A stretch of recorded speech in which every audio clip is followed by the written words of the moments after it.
Every year on Christmas morning, an old woman sat by the window. She was not waiting for snow. She was not waiting for gifts. She was waiting for a car that never came.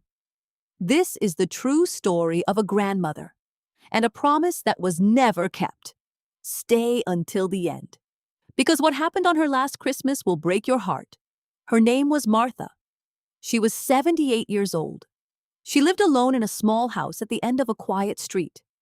Every December, she cleaned the whole house. She washed the curtains. She polished the old wooden table. She baked her son's favorite pie. Why? Because every year her son called and said the same words. "Mom, I'll come home for Christmas, I promise." And every year Martha believed him. She would set the table for three. One plate for herself. One plate for her son. One plate for her little grandson, who she had only seen in photos. Christmas morning came. Martha put on her best dress. She made hot cocoa, the way her son liked it as a boy. She sat by the window and watched the empty street. 1 hour passed. 2 hours passed. The snow started falling.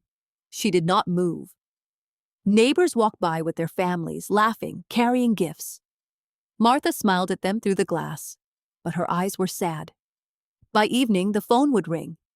"Mom, I'm so sorry. Work got busy. Next year, I promise." Martha would say, "It's okay, sweetheart. There's always next year." Then she would hang up the phone and eat dinner alone. This happened for 5 years in a row. A young woman named Sarah lived next door. She noticed Martha's porch light every Christmas Eve. She noticed the extra plates through the window. One year, Sarah knocked on Martha's door. "Mrs. Martha, would you like some company today?" Martha's eyes filled with tears. "You would want to spend Christmas with an old woman like me?" Sarah smiled. "Family isn't only about blood. Sometimes it's about who shows up." From that day, Sarah visited Martha every single Christmas. They baked cookies together. They watched old movies. They laughed.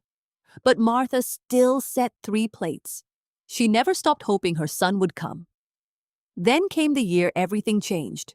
Martha got sick, very sick. The doctor said she did not have much time left. Sarah called Martha's son. She begged him, "Please, this might be her last Christmas. Please come home." There was silence on the phone. Then he said, "I'll try." Martha did not know about the call. She still set the table for 3, even from her hospital bed. She still smiled and said, "He'll come this year. I can feel it." On Christmas morning, the door opened. A man walked in. Behind him, a small boy holding a teddy bear. Martha's son had come home, and he brought her grandson with him. Martha could not speak. She just cried and reached out her arms. Her son knelt beside her bed and whispered, "I'm sorry, Mom. I'm so sorry it took me this long." Martha smiled and said, "You're here now. That's all that matters." That Christmas, for the first time in years, all 3 plates were used. 3 months later, Martha passed away peacefully, holding a photo of that final Christmas morning. Martha's story is not just sad, it's a warning. We always think there is next year. Next year I'll visit. Next year I'll call. Next year I'll go home. But for the people who love us, every year they wait is a year they may not get back. Don't let someone you love set an empty plate for you. Call your parents today. Visit them this weekend. Tell them you love them, before next year becomes too late. If this story touched your heart, please hit that like button. Subscribe to this channel for more true stories like this one. And in the comments, tell us, who are you calling today?